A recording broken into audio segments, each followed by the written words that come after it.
जय Hind my dear friend, स्वागत है आपका अपना यूट्यूब चैनल ड्रीम क्लासेस में। मैं आशा करता हूं कि आप लोग मस्त होंगे, तंदुरुस्त होंगे और अपना पढ़ाई को लेकर सीरियस होंगे। तो दोस्तों, आज हम लाए हैं सीटेट एग्जाम 2026 का मोस्ट इंपोर्टेंट ईवीएस का बहुत ही महत्वपूर्ण टॉपिक, जो एनसीईआरटी से पूछा गया सवाल है। 15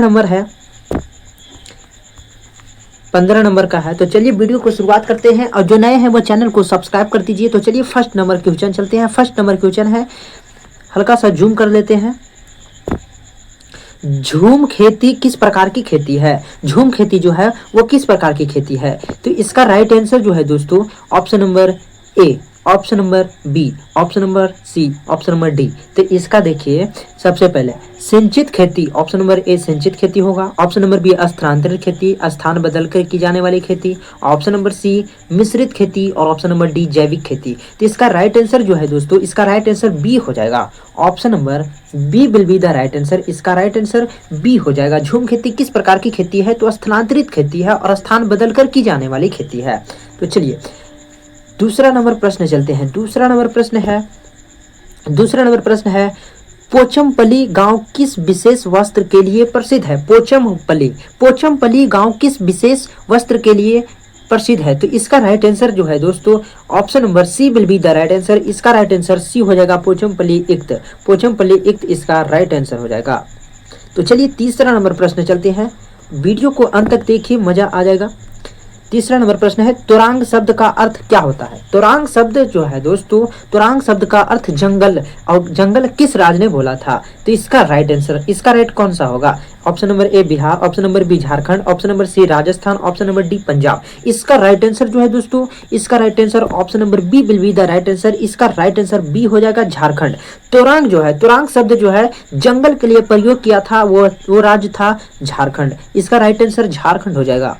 चलिए चौथा नंबर प्रश्न चलते हैं दोस्तों। चौथा नंबर प्रश्न है, निम्नलिखित में से कौन सा कथन वाष्पीकरण के बारे में सही है? ऑप्शन नंबर ए, यह केवल 100 डिग्री सेल्सियस पर होता है। ऑप्शन नंबर बी, यह केवल बंद बर्तन में होता है। ऑप्शन नंबर सी, यह किसी भी तापमान पर हो सकता है। ऑप्शन नंबर डी, इससे पानी का तापमान हमेशा बढ़ता है। इसका राइट आंसर ऑप्शन नंबर जो है C will be the right answer. इसका राइट आंसर जो है option number C will be the right answer. यह किसी भी तापमान पर हो सकता है, वाष्पीकरण जो है दोस्तों, यह किसी भी तापमान पर हो सकता है। तो चलिए पांचवा नंबर प्रश्न चलते हैं। पित्तल के बारे में जानते हैं दोस्तों। पित्तल जो है क्या है? तो इसका ऑप्शन ए तत्व है, ऑप्शन नंबर बी यौगिक है, ऑप्शन नंबर सी तांबे और जास्ता की मिश्र धातु है, ऑप्शन नंबर डी तांबे और टीन की मिश्र धातु है। तो इसका राइट आंसर जो है दोस्तों, option number C will be the right answer. इसका राइट आंसर सी हो जाएगा। क्या हो जाएगा? सी हो जाएगा, तांबे और जास्ता की मिश्र धातु है। ये भी आई कर दीजिए, ये एग्जाम में बहुत बार पूछा गया है दोस्तों। ईवीएस सीटेट वाला में जो ईवीएस के जो आता है सब्जेक्ट में, वो बहुत इंपॉर्टेंट है दोस्तों। तो इसके याद कर लीजिए। जो है पित्तल क्या है? पित्तल एक मिश्र धातु है। और किस चीज का मिश्र धातु है? तो तांबे और जास्ता की मिश्र धातु है। चलिए 6 नंबर प्रश्न चलते हैं दोस्तों। 6 नंबर प्रश्न है, ठहरे हुए पानी से निम्नलिखित में से कौन सा रोग फैल सकता है? ठहरे हुए पानी में कह रहा है दोस्तों, ठहरा हुए पानी में निम्नलिखित में से कौन सा रोग फैल सकता है? Option number A malaria, option number B scurvy, option number C रतौंधी, और ऑप्शन नंबर डी एनीमिया। इसका राइट आंसर दोस्तों, option number A will be the right answer. इसका right answer option number A हो जाएगा, मलेरिया इसका सही answer हो जाएगा दोस्तों। ये जो है ठहरे हुए पानी, गंदे पानी जो है, ये कूलर के पानी में होता है। ये गंदे जहां भी फैले मतलब पानी रहता है, वहां पे मलेरिया रोग जो है रोग पैदा होता है। मच्छर को काटने से मलेरिया रोग पैदा होता है। तो इसका right answer option number A will be the right answer. Malaria रोग जो है दोस्तों, इसका राइट आंसर हो जाएगा। आइए 7 नंबर प्रश्न चलते हैं। 7 नंबर प्रश्न क्या है?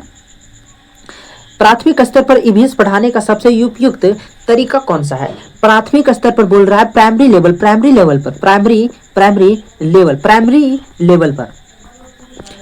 लेवल पर ईवीएस पढ़ाने का सबसे उपयुक्त तरीका कौन सा है दोस्तों? तो इसका राइट आंसर ऑप्शन नंबर ए, केवल पाठ याद करवाना नहीं, केवल व्याख्यान देना नहीं, सी बच्चों के अनुभव और आसपास के वातावरण से जुड़ना, और ऑप्शन नंबर डी केवल लिखित परीक्षा लेना। इसका राइट आंसर दोस्तों, option number C will be the right answer. इसका राइट आंसर सी हो जाएगा।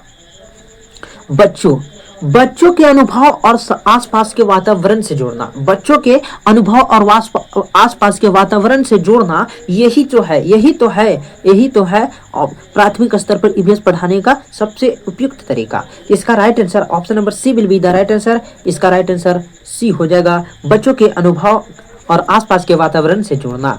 चलिए 8वां नंबर प्रश्न चलते हैं। 8वां नंबर प्रश्न क्या है? 8वां नंबर प्रश्न है ईवीएस में बच्चों को पौधों के बारे में समझाने के लिए सबसे प्रभावी गतिविधियां कौन सी है? ईवीएस में बच्चों को पौधे के बारे में समझाने के लिए कौन सा सबसे प्रभावी गतिविधि है? तो ऑप्शन नंबर ए परिभाषाएं रटवाना नहीं, बच्चा को कभी भी रटवाना नहीं है। ऑप्शन नंबर बी केवल चित्र दिखाना नहीं, जिस प्रश्न में केवल लग जाएगा वो ऑप्शन गलत हो जाएगा, ऑप्शन गलत हो जाएगा, समझे? प्राकृतिक भ्रमण और पौधे का प्रत्यक्ष अवलोकन, इसका सही answer option number C will be the right answer. केवल कार्य करना नहीं, ये गलत हो जाएगा, ये गलत हो जाएगा। Option number C will be the right answer. इसका राइट आंसर जो है, इसका right answer option number C will be the right answer. इसका राइट आंसर सी हो जाएगा।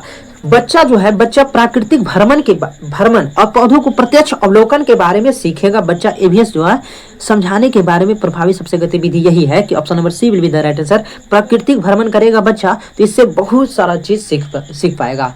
तो ऑप्शन नंबर जो है C will be the right answer. इसका राइट आंसर क्या हो जाएगा? सी हो जाएगा। चलिए 9वां नंबर प्रश्न चलते हैं। 9 नंबर प्रश्न क्या है? 9 नंबर प्रश्न है ईवीएस की प्रकृति मुख्यतः कैसी है? ईवीएस की प्रकृति मुख्यतः कैसी है? ऑप्शन नंबर ए केवल विज्ञान आधारित, ऑप्शन नंबर बी केवल सामाजिक विज्ञान आधारित, ऑप्शन नंबर सी अकृत एवं बहुविषयक, और ऑप्शन नंबर डी केवल पर्यावरण संरक्षण आधारित। तो ऑप्शन नंबर केवल, जिस प्रश्न में केवल लग जाएगा वो ऑप्शन गलत है, एकदम काट दीजिएगा। जिस प्रश्न में केवल लग जाएगा वो प्रश्न गलत है, काट दीजिएगा। इसका right answer option number C will be the right answer. इसका राइट आंसर एकीकृत, इंटीग्रेटेड और बहुविषयक। इसका right answer option number C will be the right answer. इसका राइट आंसर सी हो जाएगा। ईवीएस की प्रकृति जो है दोस्तों एकीकृत को, सभी विषय को जोड़कर पढ़ाया जाता